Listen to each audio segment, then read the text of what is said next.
홀로 사는 외로운 할머니에게 접근해 돈을 뜯어낸 60대 여성이 경찰에 붙잡혔습니다. 여성은 할머니들에게 사업에 필요하다며 돈을 빌렸는데요. 한 할머니는 폐지를 팔아 어렵게 모아놨던 쌈짓돈과 기초 노인연금까지 여성에게 빌려줬습니다.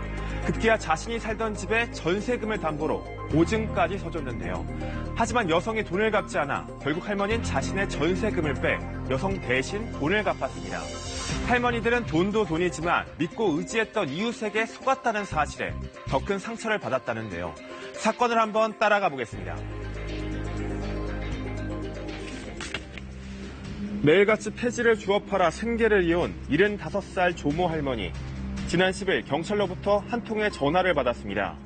사람 잡았다고 빨리 오라고. 거기 갔다 와서 계속 잠을 못 잤네. 평소 형님 아우하며 가깝게 지내던 지인 64살 A씨를 검거했다는 경찰의 전화. 할머니는 영문도 모른 채 경찰서로 갔습니다. 들어갔더니 사람들이 와서 3명이나 안 되는 거야. 그런데 또 한 명이 오더라고. 경찰은 A씨가 무려 5명에게 고소를 당했고 할머니 역시 피해자라고 말했습니다. 2008년 6월부터 2015년 8월까지 한바식당을 운영하겠다는 명목으로 돈을 빌려가서 갚지 않는 사안입니다. 할머니는 없는 살림에 A씨에게 1,000만 원을 빌려준 상황이었는데요. 그런데 난데없이 경찰이 할머니가 A씨에게 사기를 당한 거라고 말해준 겁니다. 대체 할머니와 A씨 사이 무슨 일이 있었던 걸까? 이사 와서 저 부부님 왔다 갔다 보기는 했어도 말한 데는 13년 될 거야. 아마. 할머니와 A씨가 친분을 쌓게 된 건 약 4년 전. 홀로 외롭게 지내던 할머니에게 A씨는 친근하게 다가왔다는데요. 1년쯤 알고 지냈을 때 A씨는 할머니에게 갑자기 돈 문제가 생겼다며 말을 꺼냈습니다. 어느 날 내가 아주 굉장히 복잡한 것 같아. 그래서 물어봤어. 아니 집이 요새 힘들어? 해야 되는데 못한다고. 돈이 없어 못한다고. 식당 운영자금 100만 원이 부족하다는 A씨. 나도 어렵지만은 그 사람 역시도 저거 해길래 내가 직접 막 100만 원을 빌려준 거예요. 할머니는 폐지를 팔아 모아온 쌈짓돈을 흔쾌히 내주었습니다. 하지만 이게 끝이 아니었습니다. A씨는 이후로도 돈을 조금만 더 빌려달라고 말했다는데요.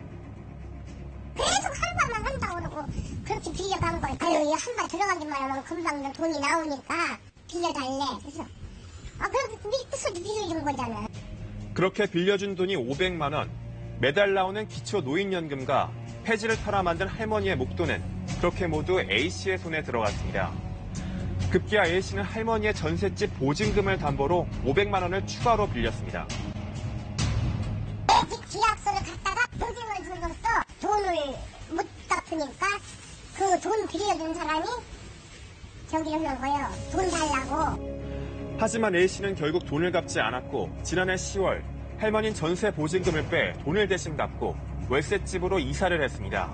생활은 극도로 궁핍해졌습니다. 한 달에 20만 원씩 집 사내기도 힘들어. 궁금한 건 하나도 없고 힘들어.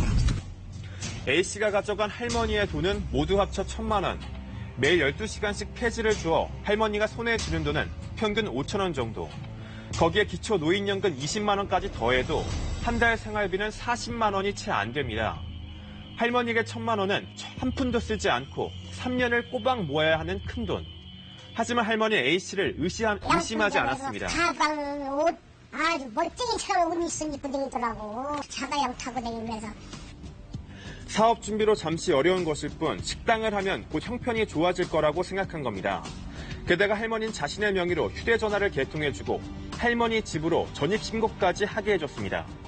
전화 잊어버렸는데 전화를 못 쓰니까 전화 없으면 하루도 못 사는 사람이라 전화 어디 형님이 좀 저거 해달라고 해서. 뒤늦게 A씨에게 속았다는 사실을 알게 된 할머니는 큰 충격을 받았습니다. 아유, 괴로워요. 사람이 착하게 봤지. 착하게 봤는데 그렇게 사기를 쳐먹으려니까는 아주. 피해자는 조씨 할머니 한 명이 아니었습니다. A씨는 같은 수법으로 모두 5명의 노인들에게 돈을 빌렸습니다.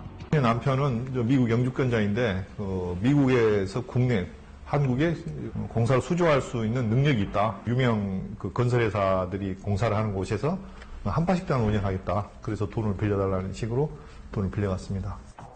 재력가 행세를 하며 은행보다 높은 이자를 약속한 A씨.